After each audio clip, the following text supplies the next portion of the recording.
Bab 96. Hari ini adalah hari penandatanganan perjanjian kerjasama antara J Company dengan Atmark Investments. Perwakilan dari kedua perusahaan telah menandatangani surat perjanjian dengan disaksikan beberapa pihak terkait. Perjanjian kerjasama itu disiarkan secara langsung di televisi membuat nama J Company akhirnya melejit tinggi. Terima kasih Tuan Marques Alvernon, semoga kerjasama kita bisa saling menguntungkan, seru Jevian dengan bibir melengkung indah. Karena mereka sedang dalam acara formal dan ditayangkan di televisi, jadi Jevian pun memanggil Mark dengan panggilan formal. Sama-sama. Semoga kerjasama kita bisa terus terjalin tanpa hambatan, balas Mark. Mereka bersalaman.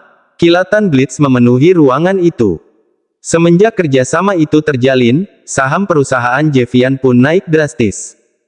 Beberapa mantan kolega Jevian pun kembali mendekati. Tak peduli kalau hal itu sama saja menentang Tobey, tapi yang jelas mereka tak ingin menyia-nyiakan kesempatan untuk ikut menaikkan nilai perusahaan mereka. Kurang ajar. Perang. Tobey menghempaskan vas bunga yang harganya tak murah itu ke dinding. Ia marah sekaligus kesal sekali sebab tanpa bantuannya, kini perusahaan Jevian kembali bangkit. Bahkan kebangkitannya begitu mengejutkan. Proyek-proyek yang sempat ia sabotase hingga akhirnya mangkrak pun kembali berjalan. Bagaimana ia tidak marah dan kesal? Seakan usahanya selama ini untuk menjatuhkan Jevian berakhir sia-sia. Yang ada justru Jevian kian sukses setelah ia memutuskan kerjasama dengannya. Jevian tampak mengerutkan keningnya. Ia memasang wajah masam sekaligus kebingungan saat menatap layar laptop. Anda kenapa, Tuan? Tanya Rosalind yang baru saja masuk ke ruang kerja Jevian seraya membawa secangkir kopi dan sepiring cemilan. Jevian menoleh, kemudian menghela nafas. Tidak apa-apa. Terima kasih kopinya, ujar Jevian seraya melepaskan kacamata yang menggantung di atas hidungnya. Kemudian ia mengangkat cangkir kopi dan menyesapnya perlahan. Rosalind yang penasaran pun berjalan ke arah Jevian kemudian melirik laptopnya. Ia manggut-manggut, mengerti apa kesulitan Jevian. Mau aku bantu? Hah? Mau aku gan? Kau bisa. Rosalind mengangguk, tapi tidak gratis. Jevian terkekeh, tidak masalah. Aku akan membayarmu. Kau minta berapa Z sebutkan saja. Asal kau tidak meminta dengan nominal fantastis agar aku segera bangkrut, tak masalah, seloroh Jevian. Aku tidak meminta uang. Jadi, aku hanya ingin kau meluangkan waktu untuk jalan-jalan dengan Jeffrey. Seminggu lagi dia akan menjalani operasi. Ada baiknya kau mengajaknya jalan-jalan agar perasaannya lebih tenang dan bahagia. Perasaan bahagia bisa membuat operasi berjalan lancar tanpa hambatan, ujar Rosalind serius. Jevian terdiam. Ia membenarkan apa kata-kata Rosalind. Besok aku ada persidangan perceraian, bagaimana kalau lusa? Deal. Rosalind mengulurkan tangannya untuk berjabat tangan. Deal. Sambut Jevian. Setelahnya, Rosalind pun meminta Jevian beranjak dari tempatnya. Kini justru Rosalind lah yang duduk di kursi kebesaran Jevian itu. Ia lantas menarikan jemarinya di atas papan keyboard. Jevian menumpu satu lengannya di sisi kursi yang Rosalind duduki. Kemudian tubuhnya ia sedikit condongkan ke depan sembari memperhatikan layar laptopnya. Pundak mereka saling bersenggolan. Jevian tersenyum lebar saat melihat hasil kerja Rosalind yang menurutnya sempurna. Kau benar-benar perempuan cerdas. Bahkan kau lebih cerdas dari Madsen. Apa kau tertarik jadi asisten pribadiku?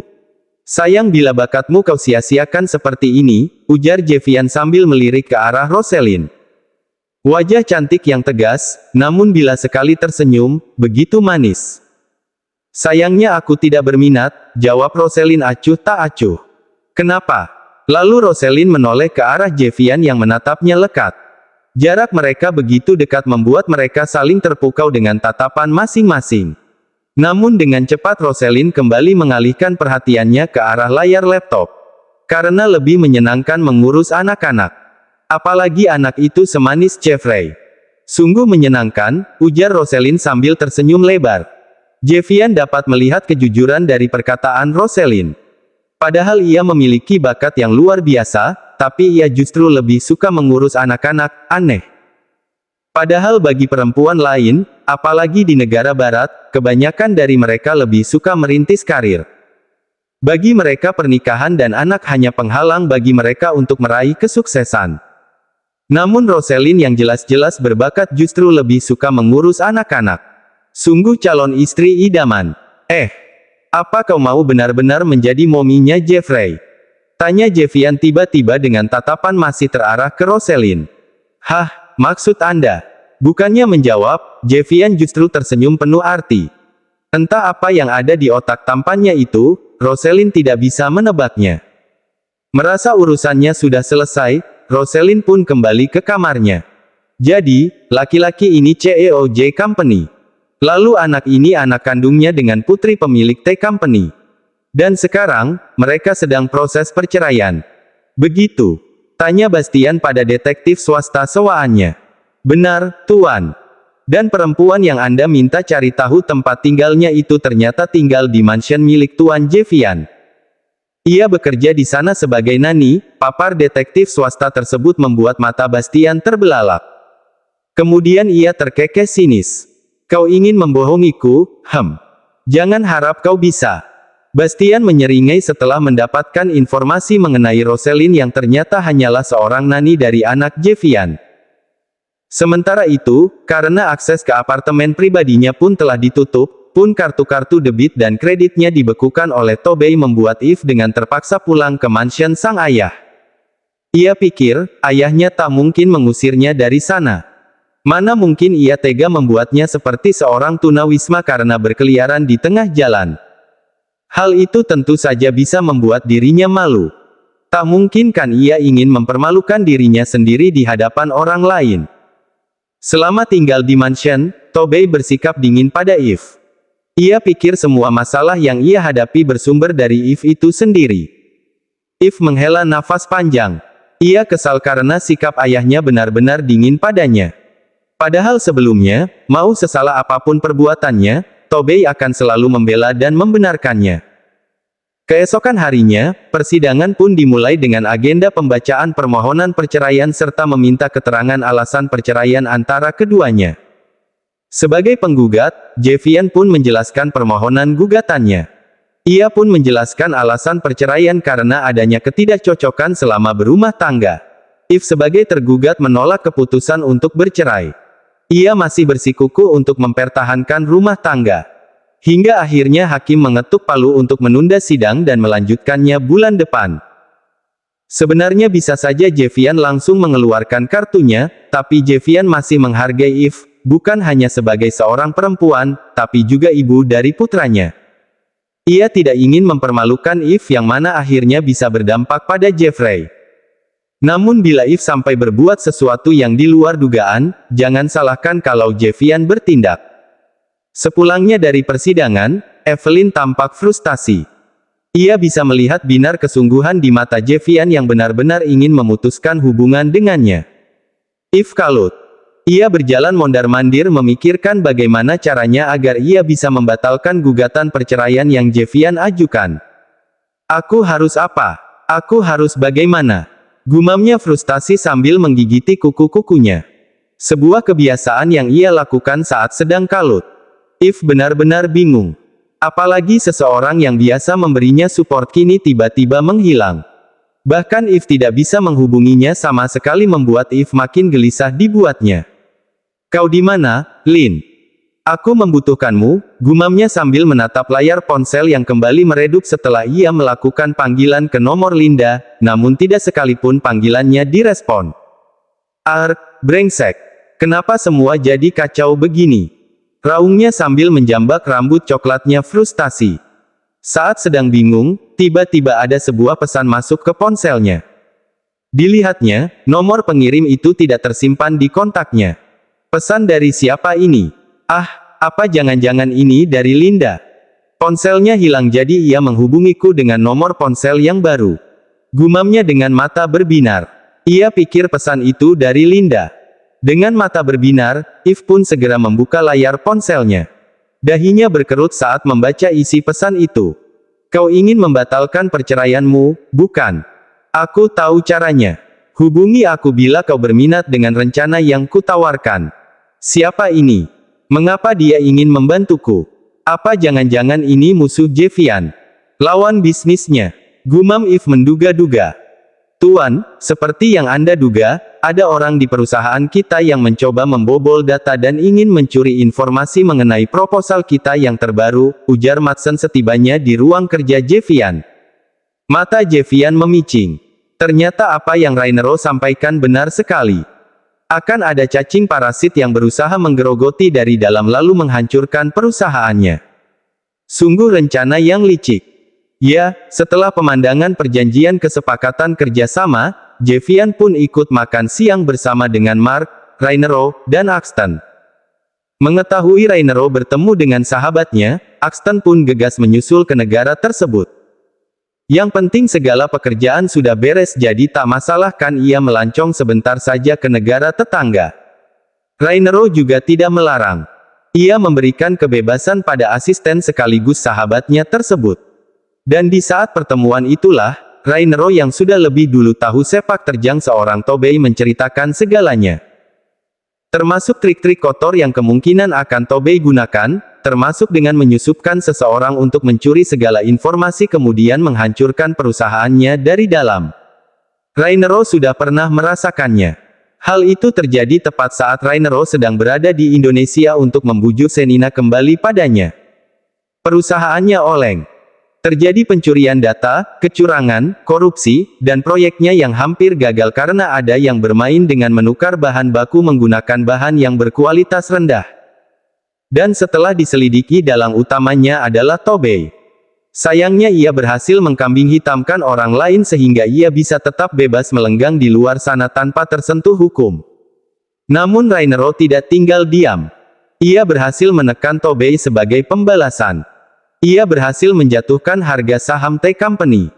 Ia juga membalas dengan menggagalkan beberapa proyek T-Company serta merebut tender yang sedang mereka incar.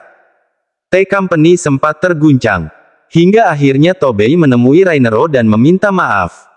Ia juga membuat perjanjian tidak akan mengganggu SC Company lagi di masa depan. Rainero yang tidak ingin mencari musuh pun setuju dan segera menandatangani perjanjian hitam di atas putih. Setelah itu, Tobey pun tidak pernah lagi bersinggungan dengan SC Company. Kalaupun mereka sedang memperebutkan tender yang sama, maka Tobey akan bersikap sportif, tanpa melakukan kecurangan-kecurangan seperti sebelumnya. Kalau yang baca dari awal, pasti ingat saat Rainero lagi di Indonesia tiba-tiba diminta kembali ke negaranya. Kan perusahaannya sedang terjadi masalah tuh. Nah, si Tobey inilah dalangnya. Jevian terperangah. Ia tidak menyangka kalau Tobey akan seculas itu dalam berbisnis. Sejak mendapatkan informasi itu, Jevian pun memerintahkan Madsen untuk mengawasi pihak-pihak terkait yang kemungkinan akan melakukan kecurangan. Tim IT pun bekerja ekstra untuk melakukan pengamanan terhadap data-data. Pun CCTV diawasi dengan ketat untuk mencegah terjadinya kecolongan saat semua orang lengah. Mendengar informasi dari Madsen, membuat Jevian menyeringai. Bawa dia ke hadapanku sekarang juga. Titahnya tegas, bahkan raut wajah Jevian sudah berubah drastis. Madsen sampai tertegun di tempatnya. Kenapa kau masih diam di sana? Ucap Jevian dingin membuat Madsen tiba-tiba merinding. Baik, Tuan. Laksanakan. Jevian pulang tidak begitu larut malam ini. Namun tetap saja, jam 9 biasanya anaknya sudah tidur. Namun saat masuk ke dalam kediamannya, Jevian mendapati putranya sedang bercanda dengan Rosalind. Bahkan mereka sedang saling menggelitik sambil tertawa kencang membuat Jevian tak mampu menahan rasa bahagianya. Ia tersenyum lebar. Diletakkannya tasnya asal, melepas jasnya, lalu dilempar ke atas sofa. Kemudian, ia pun segera bergabung dengan anak dan Rosalind yang sayangnya bukan istrinya. Boleh Dedi ikut bersenang-senang. Jevian kini sudah duduk di dekat keduanya. Jeffrey dan Rosalind terperanjat. Namun sedetik kemudian, Jeffrey langsung melompat ke pangkuan sang ayah sambil memekik girang. Yeay, Dedi pulang. Ayo Dad, bantu Jeff serang Mommy. Dari tadi Mommy gelitik Jeffrey. Jeffrey ingin membalas, tapi tidak bisa, serunya dengan binar semangat.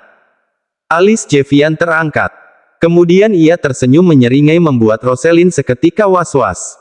Apalagi saat melihat ekspresi itu. Oh, jadi Mommy sudah menggelitik Jeffrey. Jeffrey minta bantuan, Daddy. Kalau begitu, ayo. Serang Mommy. Serunya membuat Jeffrey teriak kegirangan. Ayo. Tuan, jangan, geli, ampun, Tuan, pekik Rosalind sambil terbahak-bahak menahan geli. Apalagi saat Jeffian menggelitik perutnya. Melihat Rosalind memekik kegelian membuat Jeffrey bersorak sambil bertepuk tangan. Jeffrey tampak sangat bahagia sekali.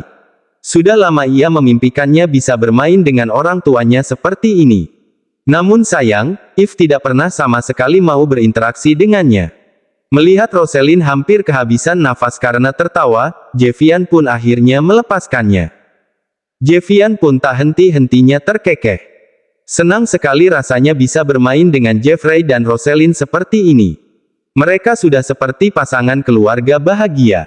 Tapi sayangnya, Rosalind bukan istrinya. Seandainya Rosalind istrinya, Jeffian menggeleng cepat. Kenapa ia bisa berpikir ke arah situ? Mommy, Daddy, bisa cium pipi Jeffrey.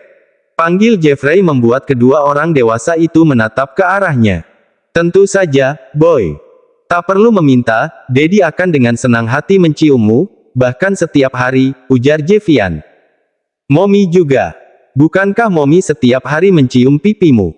Jeffrey tersenyum lebar, ya, Jeff tahu. Tapi Jeffrey ingin Mommy dan Daddy mencium pipi Jeffrey secara bersamaan, boleh. Oke, no problem. Ya kan, Mom? Jeffian melemparkan pertanyaan pada Rosalind. Ya, tidak masalah. Senyum Jeffrey makin lebar. Oke, Jeff hitung sampai 3, setelah hitungan ketiga, Mommy dan Daddy cium pipi Jeffrey, oke. Oke. Seru Jeffian dan Rosalind bersamaan. Oke, Jeffrey mulai. 1, 2, 3. Kap, bab.